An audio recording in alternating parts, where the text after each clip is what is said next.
Bonjour tout le monde, aujourd'hui je m'adresse à toi qui n'a pas d'œufs à la maison, qui veut remplacer les œufs dans ses recettes, qui ne veut pas utiliser d'œufs dans ses recettes ou qui est allergique aux œufs. Par quoi on remplace? Je vais vous montrer des alternatives intéressantes.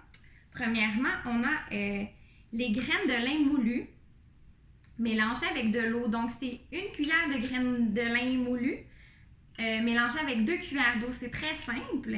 Donc, on voit là, ça donne une texture très gluante, un peu comme un œuf. Donc, ça va être parfait pour faire le liant dans les gâteaux, dans les muffins, dans les crêpes, etc. C'est le même principe pour les graines de chia.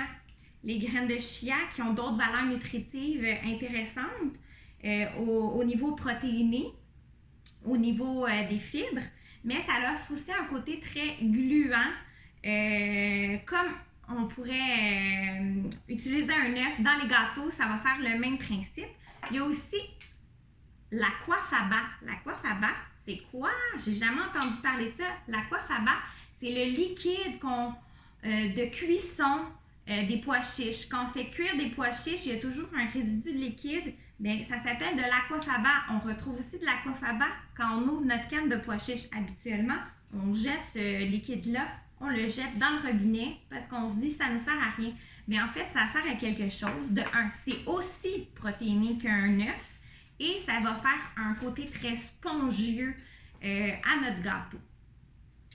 Donc, au lieu de le jeter, on s'en sert. Il y a aussi la fameuse banane. Banane, une demi-banane égale à un œuf, une banane complète égale à 2 œufs. On se rappelle qu'on ne peut pas vraiment utiliser de banane dans les recettes qui sont plutôt salées parce que ça offre un côté sucré, un côté qui goûte la banane. Ensuite, j'ai mes petites notes ici juste pour être sûr de rien oublier. Il y a aussi la fécule de maïs qu'on peut utiliser pour mettre dans les gâteaux pour donner un côté très aérien, spongieux à notre gâteau. La compote de pommes aussi peut être utilisée pour remplacer l'œuf si on veut un côté qui est plutôt moelleux. Il y a aussi l'agar-agar qui est une sorte d'algue qui peut aussi offrir le côté liant à un œuf. Est-ce que j'ai fait le tour? Si on veut se faire une sandwich aux œufs traditionnelle, on a juste à prendre un tofu ferme, on l'émette en morceaux, on met de la mayonnaise végétale, on met de la levure alimentaire, on met un peu de curcuma, de la ciboulette et du sel d'ail. Et on va avoir notre bonne sandwich aux œufs. On met ça en 2 pains avec tomates, salade, ça va être délicieux.